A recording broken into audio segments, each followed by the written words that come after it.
उद्योग वाणिज्य महासंघले दिएका चाहिँ सुझावहरूमध्ये धेरै सुझावहरू चाहिँ समेटिएको चाहिँ छ र यो सुझावहरू अनुसारको चाहिँ अब आर्थिक ऐनमा चाहिँ डिटेलमा चाहिँ आउने जुन भनौँ न आर्थिक ऐनले चाहिँ समेट्दाखेरि वास्तवमा निजी क्षेत्रलाई चाहिँ एकदमै इन्करेज गरेर चाहिँ भन्नाले आएको चाहिँ देखिन्छ। यसमा खास गरेर उद्योग वाणिज्य महासंघले दिएका चाहिँ धेरै पोइन्टहरू वास्तवमा यसमा चाहिँ एड्रेस भएको चाहिँ छ। अब आर्थिक ऐन आइसकेपछि अब मलाई लाग्छ यसले एउटा प्राइभेट सेक्टरलाई चाहिँ एउटा इन्करेज नगरेको चाहिँ भन्नाले चाहिँ उ चाहिँ छ। अलि बढी केमा चाहिँ अलि हाइलाइट हैन। अब यसमा जस्तो यहाँले चाहिँ हेर्नुभयो भने हामीले कतिपय भन्नाले चाहिँ जस्तो यो लगानीको चाहिँ कुराहरूलाई प्रवर्धन गर्ने चाहिँ कुराहरू गरेका थियौँ।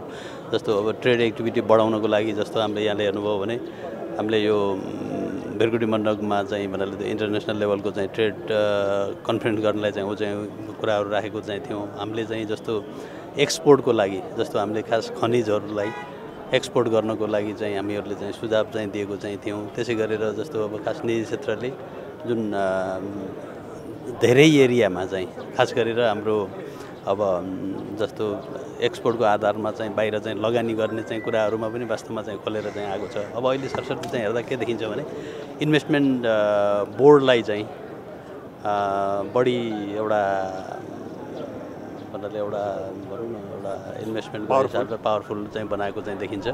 अब आउने दिनमा चाहिँ यसले भन्नाले अब कसरी चाहिँ काम गर्छ त्यसमा चाहिँ भन्नु डेफिनेटली उ चाहिँ हुन्छ। तर निजी क्षेत्रले दिएका चाहिँ धेरै चिजहरू चाहिँ भन्नाले चाहिँ समेटिएको छ। होइन भन्नाले अब निजी क्षेत्रले दिएका चाहिँ धेरै इस्युहरू चाहिँ समेटिएको चाहिँ छ। खास उसकै हिसाबले चाहिँ कुरा गर्दाखेरि जस्तो यहाँले हेर्नुभयो भने जति पनि यो निजी क्षेत्रलाई प्रवर्धन गर्ने चाहिँ भन्नाले चाहिँ पोइन्टहरू चाहिँ छ होइन। त्यो चिजहरू वास्तवमा चाहिँ उ गरिएको चाहिँ छ। जस्तो यहाँलाई पोइन्टमै चाहिँ कुरा गर्दा मैले यहाँ त्यति ठ्याक्कै चाहिँ उ चाहिँ त गरेको चाहिँ छैन होइन।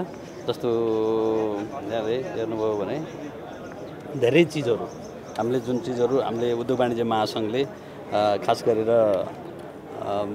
अर्थमन्त्रीज्यूलाई चाहिँ हामीले उसमै बोलाएर चाहिँ सुझावको रूपमा चाहिँ दिएको थियौँ। त्यो चिजहरू धेरै चिजहरू वास्तवमा चाहिँ भन्नाले चाहिँ उ चाहिँ गरेको छु। जस्तो औद्योगिक क्षेत्रको चाहिँ भाडा सेजको चाहिँ भाडा चाहिँ भनेको कुराहरू चाहिँदेखि लिएर धेरै चिजहरू पोइन्टमा चाहिँ धेरै छ। अब यो हामीले चाहिँ के हेरेको छौँ भने यो चाहिँ आर्थिक ऐनमा चाहिँ यो चिजहरू जुन चाहिँ आउँछ अब र एउटा निजी क्षेत्रलाई एउटा चाहिँ ड्राइभिङ सिटमा चाहिँ राखेर निजी क्षेत्र हरेक चाहिँ व्यावसायिक एक्टिभिटीमा चाहिँ निजी क्षेत्रलाई अगाडि सार्नुपर्छ भन्ने जुन निजी क्षेत्रको हामीले चाहिँ भन्नाले चाहिँ सुझावहरू चाहिँ दिएको थियौँ। सँगसँगै यहाँलाई भनौँ जस्तो यो हाम्रो उच्चस्तरीय आर्थिक सुधार आयोग पनि वास्तवमा उद्योग वाणिज्य महासंघले नै भन्नाले चाहिँ सुझाव दिएको आधारमा चाहिँ गठन भएको थियो र त्यो उच्चस्तरीय आर्थिक सुधार आयोगले दिएका चाहिँ धेरै चिजहरू वास्तवमा चाहिँ गरेको चाहिँ छ।